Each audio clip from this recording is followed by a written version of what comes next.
नमस्कार दोस्तों, स्वागत करता हूँ आप सभी का द लॉजिकल स्पीकर में। और जैसे कि मैंने थंबनेल में वार्निंग दी है कि ये वीडियो सिर्फ लॉन्ग टर्म इन्वेस्टमेंट में बिलीव करने वालों के लिए है या वैल्यू इन्वेस्टर्स के लिए है। तो शॉर्ट टर्म में जो ट्रेडिंग करते हैं उनके लिए ये वीडियो बिल्कुल भी नहीं है, क्योंकि इससे पहले मैंने CDSL पर वीडियो बनाई थी और काफ़ी ज़्यादा लोगों ने मुझे नेगेटिव कहा था। वो भी अपनी जगह पर सही थे, क्योंकि अगर शॉर्ट टर्म को देखा जाए और लॉन्ग टर्म को देखा जाए तो यहाँ पर हमें जो है अलग अलग रिजल्ट मिलते हैं। शॉर्ट टर्म में हो सकता है आपको काफ़ी अच्छे गेन जो है मिल जाए किसी भी कंपनी में, और लॉन्ग टर्म में हो सकता है उस कंपनी में आपको कोई गेन नहीं मिली। तो अगर लॉन्ग टर्म के लिए मैं ये वीडियो बना रहा हूँ तो मतलब कि इसका शॉर्ट टर्म से कोई लेना देना नहीं है। शॉर्ट टर्म में चाहे उस कंपनी में अच्छे गेन मिले, चाहे उस कंपनी में आपको लॉस हो, तो शॉर्ट टर्म में आपको लेना देना कुछ नहीं रहेगा। आपका फोकस होना चाहिए लॉन्ग टर्म पर। तो इसलिए मैंने कहा कि ये जो वीडियो है वो सिर्फ वैल्यू इन्वेस्टर्स के लिए, यानी कि लॉन्ग टर्म इन्वेस्टर्स के लिए है। तो फर्स्ट बात आपको पता ही होगा कि हम CG पावर के बारे में बात करने वाले हैं। तो अगर CG पावर को अगर आप गूगल पर सर्च करोगे उसके शेयर प्राइस को, तो वहाँ पर आपको जो है 81 रुपीज़ जो है इसमें इस टाइम पर करंटली, जो जब मैं वीडियो बना रहा हूँ तो उस टाइम पर 81 रुपीज़ जो है इसका प्राइस हमें देखने को मिल रहा है। अगर एक साल पहले की अगर यहाँ से बात की जाए तो यहाँ पर आप देख सकते हैं कि इसका प्राइस करीब 6 रुपये था। लगभग हम कह सकते हैं पेन स्टॉक था ये, जो कि इस टाइम पर हमें 81 रुपीज़ हमें देखने को मिल रहा है। लेट्स सपोज कि अगर आपने 1 लाख रुपए एक साल पहले इन्वेस्ट किया होता इसमें, तो इस टाइम पर आपको 12 गुना यहाँ पर जो है प्रॉफिट हो चुका होता। मतलब कि अगर 1 लाख इन्वेस्ट किया तो आपका जो कैपिटल है वो 12 लाख बन चुका होता। काफ़ी अच्छी बात है, काफ़ी लोगों ने कमाए भी होंगे शायद कि 1 लाख इन्वेस्ट किया और 12 लाख कमाए। उनको मेरी तरफ से कॉन्ग्रेचुलेशन ट्रेडिंग के लिए। सेकंड थिंग कि अगर इसमें वैल्यू इन्वेस्टिंग का फॉर्मूला अगर हम लगाएं कि वैल्यू इन्वेस्टिंग करते समय हम किन किन फैक्ट्स को हम ध्यान में रखते हैं, तो उससे जो है इस शेयर के बारे में हमें अलग ही व्यूज़ मिलते हैं। इसलिए मैंने कहा कि ये जो वीडियो है वो सिर्फ वैल्यू इन्वेस्टर्स के लिए और लॉन्ग टर्म इन्वेस्टर्स के लिए। शॉर्ट टर्म ट्रेडिंग करने वाले या स्विंग ट्रेडिंग करने वालों के लिए ये वीडियो नहीं है। वो उल्टा मेरे को गाली देंगे और कहेंगे ये तू क्या नेगेटिव बोल रहा है, इस शेयर में पिछले एक साल में जो है 12 गुना रिटर्न दिए, तो ये हो सकता है अगले एक साल में जो 1,000 पार कर जाए। तो भाई 1,000 पार करे चाहे 2,000 पार करे, जो भी वैल्यू इन्वेस्टर है या जो भी लॉन्ग टर्म की इन्वेस्टिंग करता है वो रिस्क में बिलीव नहीं करता। वो कम रिस्क में जो है ज़्यादा गेन प्राप्त करने में जो है बिलीव करता है। जो कि सभी वैल्यू इन्वेस्टर, चाहे वॉरेन बफे का फॉर्मूला देख लो, राकेश झुनझुनवाला का फॉर्मूला देख लो, वो हमेशा ऐसे स्टॉक को नहीं देखते हैं कि जो कि काफ़ी ज़्यादा रिस्की हैं, कि इस ज़्यादा रिस्क के स्टॉक में पैसे लगा देते हैं तो हमें जल्दी से गेन प्राप्त हो जाएगा, यानी कि ज़्यादा गेन प्राप्त हो जाएगा। वो हमेशा लो रिस्क के स्टॉक में जो है अपना पैसे लगाते हैं और लॉन्ग टर्म में ज़्यादा गेन प्राप्त करते हैं। तो वैल्यू इन्वेस्टर का यही एक फॉर्मूला है कि लो रिस्क में ज़्यादा रिटर्न कैसे जो है प्राप्त की जा सके। तो अब आ जाते हैं CG पावर की कंपनी पर। तो CG power power related company है। पिछले एक साल में हमें पावर सेक्टर में काफ़ी ज़्यादा बूम देखने को मिली है due to a heavy energy demand.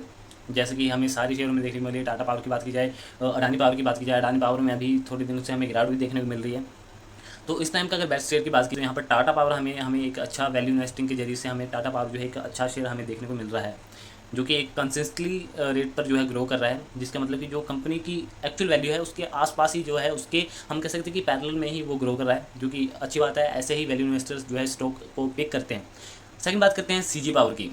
तो CG पावर की अगर हम फाइनेंशियल्स को देखें तो वहाँ पर फाइनेंशियल जो है उसका अलग ही रिजल्ट निकालेंगे। और अगर पिछले डाटा को देखा जाए, एक साल पीछे या 5 साल पीछे या 10 साल पीछे के डाटा को देखा जाए, तो वो वहाँ से जो है CG पावर की डेफिनेशन अलग ही निकलेगी। तो हम फर्स्ट देखते हैं उसकी चार्ट पैटर्न को स्टडी करते हैं, देखते हैं कि पिछला ट्रैक रिकॉर्ड का CG पावर का कैसा रहा है। उसके बेस पर हम एक कंक्लूजन निकालेंगे कि क्या ये इन फ्यूचर जो है अच्छा रिटर्न दे सकता है या नहीं। उसके बाद हम फाइनेंशियल जो है इसके देखेंगे, उसको चेक करेंगे और उसके बेस पर एक और रिजल्ट निकालेंगे क्या इन फ्यूचर ये फिर से अच्छा कर सकता है या नहीं। तो ओवरऑल हमें देखना है कि इन फ्यूचर जो है ये स्टॉक कैसा परफॉर्म करेगा। अगर यहाँ पर हम टाइम पीरियड 10 साल, 15 साल या 20 साल का लेकर चल रहे हैं या 5 साल से ज़्यादा लेकर चल रहे हैं, तो उनके लिए ये वीडियो खासकर जो है काफ़ी ज़्यादा प्रॉफिटेबल होने वाली है।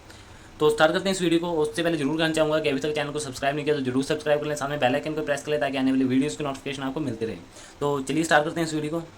तो यहाँ पर मैंने आपका CG पावर का जो है चार्ट पैटर्न यहाँ पर ओपन करके रखा है और यहाँ पर आप देख सकते हैं कि आज से एक साल पहले की अगर वैल्यू देखी जाए तो यहाँ पर 6 रुपये 8 रुपये के आसपास हमें देखने को मिल रही है।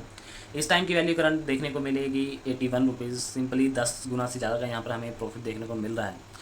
बात करेंगे यहाँ पर 5 साल की, तो हमें चार्ट पैटर्न कुछ ऐसा देखने को मिल रहा है यू कर्व में।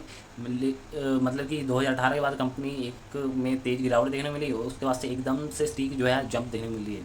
तो यहाँ पर अगर देखा जाए तो यहाँ कंपनी ने पीक करीब 100 रुपये के आसपास का यहाँ पर हम देखने को मिल रहा है। और यहाँ पर अगर बात की जाए तो यहाँ पर भी पीक जो है 85 से 90 रुपीज़ के आसपास देखने को मिल रहा है। उसके बाद से थोड़ी सी गिरावट जो है देखने को मिल रही है, 4% के आसपास इसमें गिरावट पिछले एक महीने में हमें देखने को मिली है।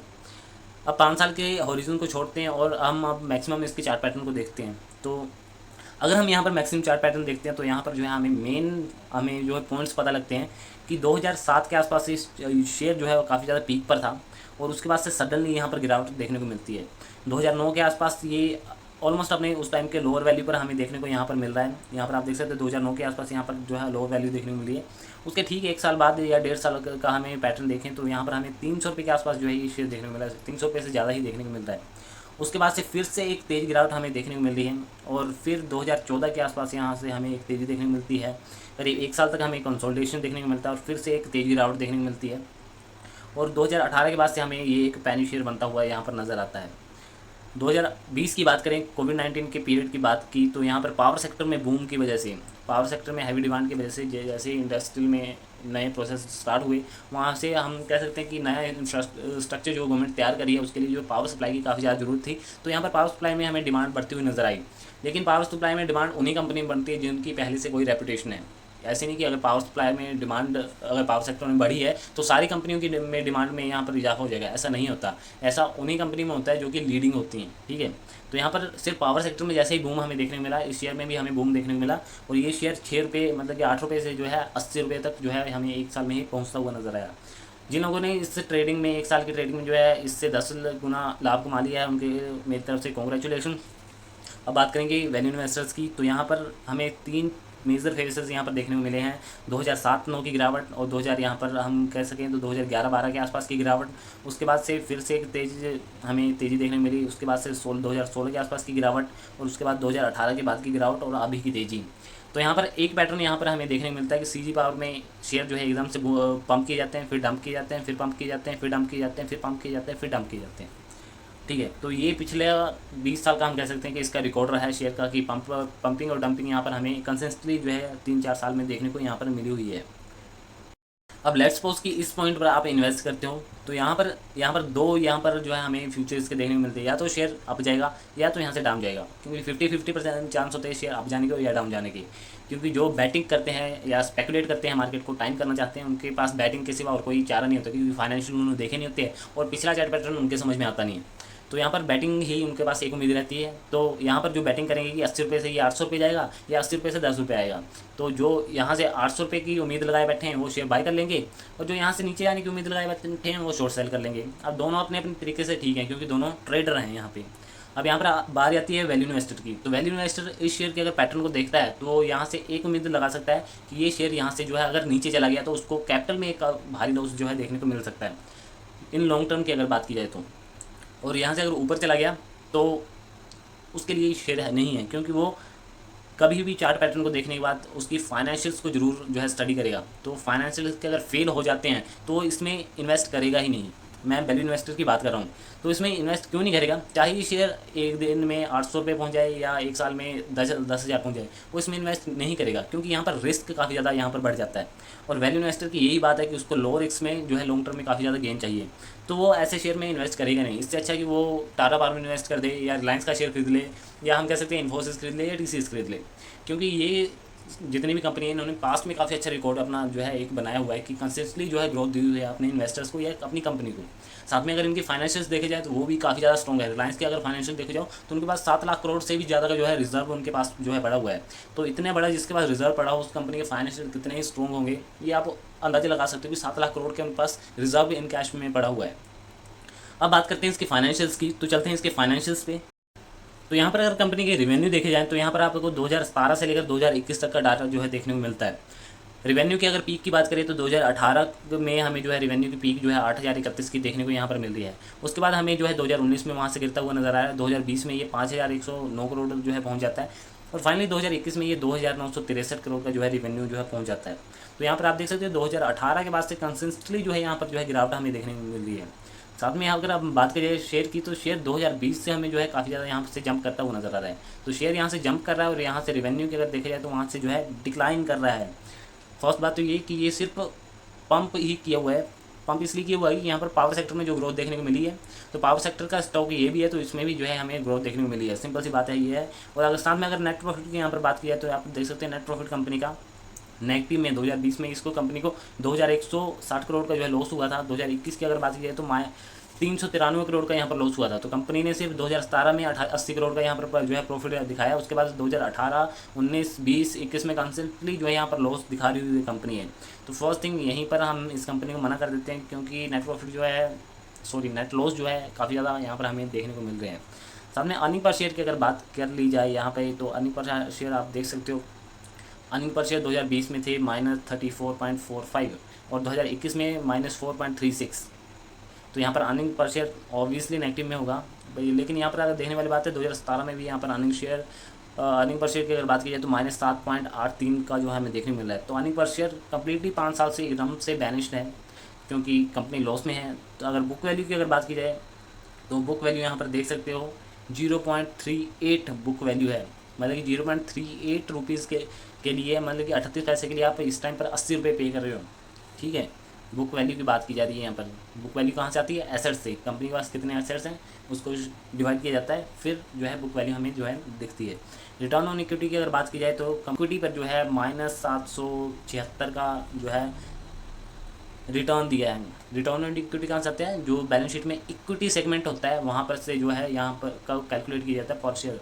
तो यहाँ पे जो पर शेयर जो है रिटर्न निकला है इक्विटी का, वो निकला -776। अगर फाइनेंशियल इसके स्ट्रॉन्ग होते ही तो ये पॉजिटिव में होता, मतलब कि फाइनेंशियल वीक है इसलिए ये नेगेटिव में है। तो यहाँ पर एक ये भी देखने वाली बात है। साथ में डेट की बात करते हैं कि कंपनी पर कर्ज कितना है। तो पिछले 5 साल में कंपनी में 2021 में जो है सबसे ज़्यादा कर्ज देखने को मिला है, जो कि 19% के आसपास यहाँ पर जो है देखने को मिल रहा है। डेट टू इक्विटी रेशो जो है 19 पॉइंट्स पर हमें देखने को मिल रही है, जो कि पिछले 5 सालों में काफ़ी ज़्यादा है। तो फाइनेंशियल्स की अगर यहाँ पर थोड़ी सी अगर ओवरव्यू की अगर बात की जाए तो फाइनेंशियल एकदम वीक है, वीक से भी गए हुए इसके फाइनेंशियल्स हैं। बैलेंस शीट की यहाँ पर अगर बात की जाए तो यहाँ पर आप बैलेंस शीट देख सकते हो। शेयर कैपिटल कंपनी की जो 2021 में 267 करोड़, लेकिन रिजर्व की अगर बात की जाए तो -216 करोड़ है। साल में अगर 2019 का अगर रिजर्व देखा जाए कंपनी में 2005 करोड़ का था, जो कि घट के 2020 में एकदम से -244 हो गया और 2021 में -216 हमें देखने को मिल रहा है। साथ में यहाँ पर अगर बात की जाए 2018 की 2017 की, तो 2017 में सबसे ज़्यादा यहाँ पर रिजर्व देखने को मिल रहा है, जो कि आपको देखने को यहाँ मिल रहा है 3977 करोड़। उसके बाद से अगर बात की जाए तो यहाँ पर 2018 में जो है 2757 करोड़, फिर 2019 में 2500 करोड़ 2005 करोड़, और फिर 2020 और 2021 में ये नेगेटिव में देखने को मिल रहा है। तो कंपनी की अगर लाइबिलिटीज़ की बात की जाए तो करंट लाइबिलिटीज़ आप देख सकते हो 3601 करोड़ की है, जो कि हमें कम होती हुई नज़र आ रही है। अदर लाइबिलिटीज़ की बात की जाए तो वो भी कम होती नज़र आ रही है, लेकिन ये पॉजिटिव साइन नहीं है। पॉजिटिव साइन इसलिए नहीं है क्योंकि अगर कंपनी अपनी लाइबिलिटीज़ बढ़ाती है तो वो अपने एसेट्स को इंक्रीज़ करने में जो है अपनी लाइबिलिटीज़ बढ़ाती है। लेकिन आप यहाँ पर देखोगे तो यहाँ पर जो एसेट्स है वो भी कंसिस्टेंटली जो है यहाँ पर कम हमें देखने को मिल रहे हैं। तो मैं क्यों कह रहा हूँ कि लाइबिलिटी जो कम होती हुई है हमें यहाँ पर पॉजिटिवली नहीं लेनी चाहिए, क्योंकि कंपनी के एसेट्स भी जो है यहाँ पर कंसिस्टेंटली कम हुए हैं। यहाँ पर आप देख सकते हो कि पहले 10,000 करोड़ के आसपास के एसेट्स थे, यहाँ पर फिर 6,000 करोड़ के आसपास के रह गए, एंड में जो है ये 4,534 करोड़ के आसपास के रह गए। तो यहाँ पर टोटल एसेट में भी यहाँ पर कमी आई, तो ऑब्वियसली जो है यहाँ पर टोटल लाइबिलिटीज़ में भी कमी आएगी। तो ये कोई पॉजिटिव साइन नहीं है कि किसी कंपनी के एसेट्स कम हो रहे हैं। एसेट्स अगर ज़्यादा हो रहे हो और लाइबिलिटी कम हो रही हो तो यहाँ पर हम एक पॉजिटिव साइन ले सकते थे कि ये पॉजिटिव साइन है। लेकिन ये इस कंपनी में हर एक चीज़ नेगेटिव हमें देखने को मिली, कुछ भी पॉजिटिव देखने को नहीं मिल रहा है। नेट टू इक्विटी रेशियो की अगर बात की जाए वो बढ़ रहा है। कंपनी का रिटर्न अगर देखा जाए वो नेगेटिव में है, ठीक है। कंपनी की बैलेंस शीट देखी जाए नेगेटिव में है, रिजर्व देखा जाए नेगेटिव में है, या बात की जाए कंपनी के कैश फ्लोज की वो हमें नेगेटिव में देखने को मिल रही है। कंपनी के नेट प्रॉफिट की बात की जाए, नेट लॉस की बात की जाए तो वो काफ़ी ज़्यादा हमें देखने को मिल रहा है, मतलब कि यहाँ से भी गई हुई कंपनी है। रेवेन्यू की बात की जाए तो कंसिस्टेंटली जो है कम होता हुआ रेवेन्यू देखने को मिल रहा है। तो फिर क्यों इसमें इन्वेस्ट कर रहे हो लॉन्ग टर्म के लिए? फिर से ट्रेडिंग की बात अलग होती है, लॉन्ग टर्म की बात अलग होती है। वैल्यू इन्वेस्टर को हमेशा ये समझना चाहिए कि इन फ्यूचर उसकी वैल्यू क्या होने वाली है। जैसे मैं आज इन्वेस्ट कर रहा हूँ तो आज मैं देखूँ कि चलूँगा कि 2030 में जो है इस शेयर की जो है वैल्यू क्या होगी, उसकी वैल्यू के हिसाब से ही जो है मैं यहाँ पर प्रेडिक्ट करूँगा कि कंपनी की जो है एनुअल ग्रोथ रेट 15% है, तो उसके हिसाब से मैं प्रेडिक्ट करूँगा कि 2030 तक जो है इसकी वैल्यू क्या हो जाएगी। ये नहीं कि एक साल में कंपनी ने 10 गुना रिटर्न दे दी तो अगले 10 साल तक जो है कंपनी 10 गुना रिटर्न देती जाएगी। अगर ऐसा होने लगा तो ये शेयर जो है 1 करोड़ का पहुँच जाएगा, ठीक है। तो यहाँ पर हमें कंसिस्टेंटली ग्रोथ देखनी है कंपनी की, क्योंकि कांस्टेंट ग्रोथ कितनी है कंपनी की उस हिसाब से हम एक फ्यूचर की वैल्यू लगाते हैं। माना कि 2030 में आज तक आप इसको होल्ड कर सकते हो, तो 2030 की हम वैल्यू को कैलकुलेट करेंगे और उसके लिए आज हम कितना पे कर रहे हैं वो हम देखेंगे। तो ये होती है वैल्यू इन्वेस्टिंग। आशा करता हूँ कि आपको वीडियो अच्छा लगा होगा। वीडियो अच्छा लगा हो तो जरूर लाइक करें, साथ में शेयर करें अपने दोस्तों के साथ जो भी वैल्यू इन्वेस्टिंग करते हैं या शेयर मार्केट में इन्वेस्ट करना चाहते हैं लॉन्ग टर्म में कैपिटल गेन के लिए।